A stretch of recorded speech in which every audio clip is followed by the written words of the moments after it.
Steve Weber, the host of Beatles Rewind. As always, I'm joined by my co-host and fellow Beatlemaniac, Cassandra. Good morning, Cass. Good morning, Steve. It is a beautiful day for some Beatlemania. Cass, let's talk about drums.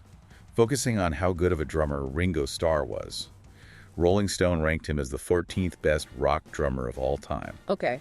I'd like to know the 13 drummers that Rolling Stone put ahead of Ringo. That number, 14.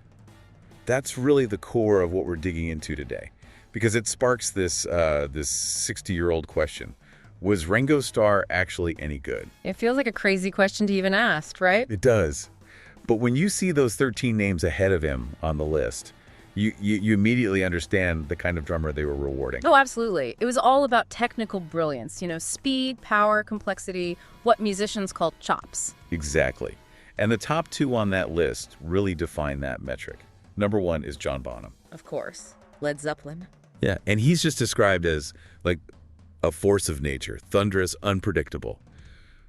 I was reading this interview where Dave Grohl talked about spending years just trying to copy Bonham's swing. Mm-hmm. That famous behind-the-beat swagger. Right. And Grohl said no one has ever come close. He said Bonham played like a man possessed. And that's the highest praise, especially coming from a drummer like Grohl. Bonham didn't just keep time. He was the whole rhythmic engine of that band. Then you jump to number two, Keith Moon from The Who. Chaos personified. Total chaos.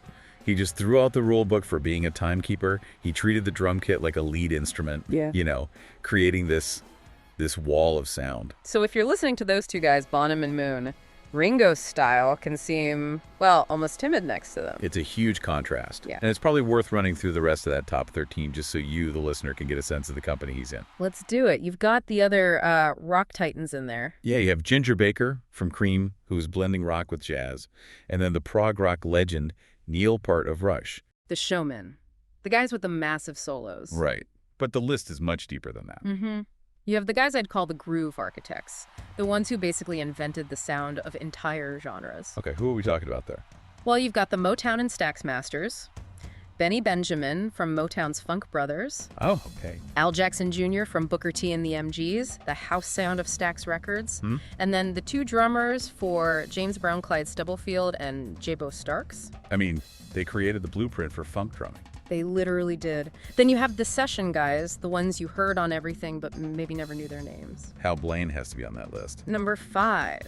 He played on something like 35,000 recordings. That number is just staggering. And more modern guys, too, like Steve Jordan, who's played with the Stones. Right. And finally, you have the pioneers, the innovators.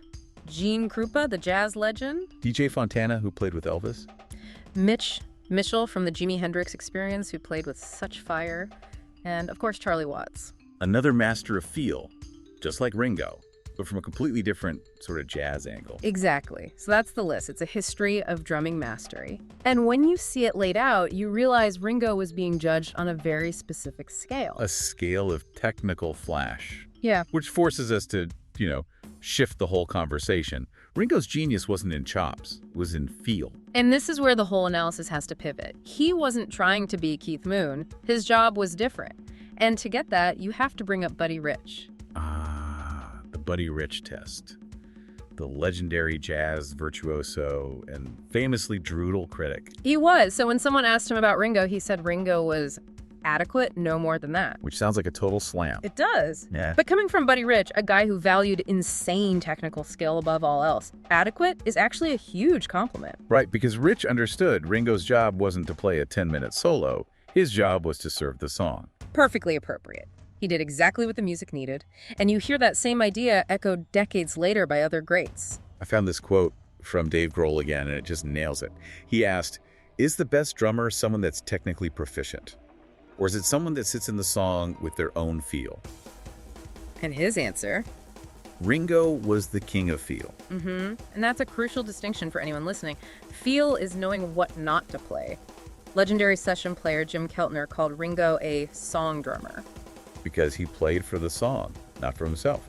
Paul McCartney said it too. He said Ringo was not technically the best by a long shot, but for feel and emotion and economy, they're always there. The ego is just completely absent from his playing. He played inside the music. His fills were short. His groove was steady. He created space. He created space for the melodies and harmonies to be the star of the show. Bonham demanded your attention, Moon created chaos, but Ringo made room. The Beatles needed that. They needed his restraint. Okay, and this is where it gets really interesting for me, because that feel we're talking about wasn't just some abstract concept. It came directly from his physical, unorthodox style of playing. The fact that he was a left-handed drummer playing a right-handed kit. Exactly. And that is a huge deal. It changes everything about how he approached the drums. A right-handed drummer will naturally lead fills with their right hand, usually moving from high-pitched toms to low-pitched toms. Right, in a straight line across the kit. But Ringo led with his left crossing over his body, so his fills just flow differently. They sound wrong, in a way. Wrong in a way that sounds completely right. The perfect example is the intro to Come Together. Oh, yeah. If you listen, that tom-tom fill goes up in pitch.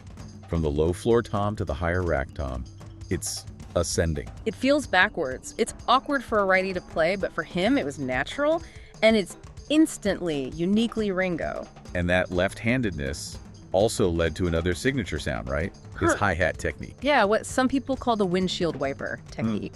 Because of how he held the sticks, he could play this sort of figure-8 pattern with the hi-hats just slightly open. And that created this sizzling, swinging sound. It's almost like a ride cymbal. You can hear it all over the early stuff, like, I want to hold your hand. It just gives the songs this intentional looseness, this groove that's all his own. So we should probably talk about some of the masterpieces, the tracks that really prove his greatness. And we have to start with the one he nominated himself, Rain.